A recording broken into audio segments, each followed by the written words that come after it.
All right, if you're a creator, you know this feeling. That little knot in your stomach, that constant anxiety about copyright that can just stop a brilliant idea dead in its tracks. But what if I told you there's a powerful right, literally built into the law, designed specifically for you? Well, today we're unlocking the Creator's Guide to Fair Use. Have you ever been there? You find the absolute perfect clip for your project, but then you just freeze up, totally terrified of getting that dreaded copyright claim notification. That fear, it's paralyzing, right? It makes you second-guess your own creative instincts and really limits the stories you can tell. But here's the thing. It absolutely doesn't have to be that way. The law itself gives you a key to unlock your creative freedom, and it's specifically designed to protect your right to express yourself. So let's start with the problem itself, because it is a real one. This isn't just you being overly cautious. Creators of all kinds, I'm talking YouTubers, documentary filmmakers, you name it, are feeling this growing pressure that just stifles their ability to use existing material. And look, this isn't just a feeling. This comes directly from a statement by leading filmmaker organizations. They found that creators feel like their hands are tied, that their ability to tell these compelling, truthful stories is being compromised. Why? Because they're forced to use only what's easily available or affordable, not what's actually best for the story. This isn't just an inconvenience. It literally restricts communication.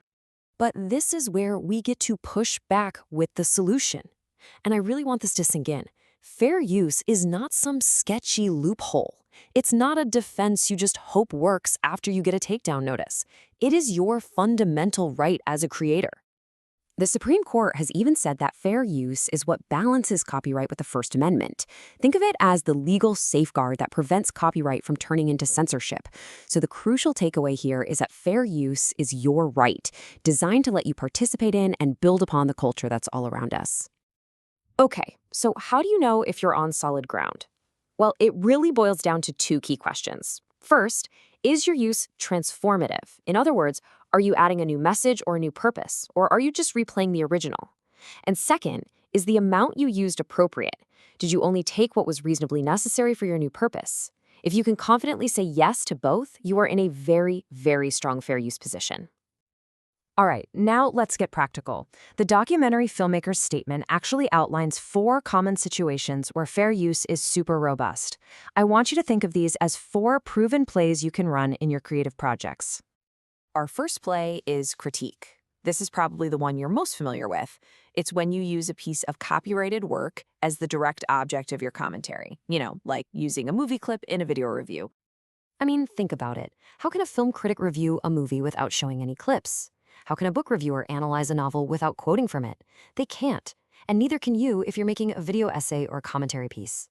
This is a classic, powerful, and absolutely central part of fair use. Now for our second play, illustration. This one's a little different. Here, you're not critiquing the clip itself, but you're using it as a piece of evidence or an example to help illustrate a larger point that you're making. Imagine you're making a video about the evolution of fashion.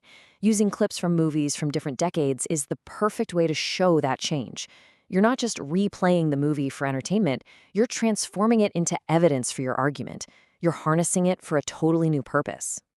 But this play has some important limits. First, use only as much as you need. Be a surgeon, not a butcher. Take just enough to make your point and not a second more. Second, your reason for using it has to be strategic, because it's the best way to illustrate your point, not just because it's an easy way to avoid shooting your own stuff. Our third play is one that every creator who shoots out in the real world will run into: incidental capture. This is when copyrighted material, a song on the radio, a logo on a t-shirt, just happens to be in the background of your shot. You know the scene. You're interviewing someone in their living room and a song comes on the radio, or a TV is on in the background. That music, that TV show, it's part of the reality of that scene. Asking them to turn it off would actually mean faking the moment.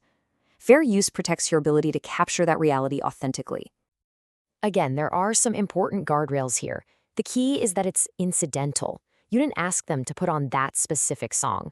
The copyrighted work isn't the main focus of the shot. It's just part of the environment. And you're not, for example, cutting your whole scene to the beat of that background music. And that brings us to our final, and frankly, critically important play: historical use. This is for when you're telling a story about the past and you absolutely need to use archival material. Sometimes a specific photo, a newsreel, a piece of old footage is the only way to effectively and accurately tell a historical story. You can't just go reshoot the 1960s, right? In these cases, fair use makes sure that history isn't locked away behind some impossible paywall. Now, this one requires that you show you've done your homework. You gotta ask yourself, is there a suitable alternative I could license instead? Did I try to license this material on reasonable terms? Am I using only what's necessary to make my historical point?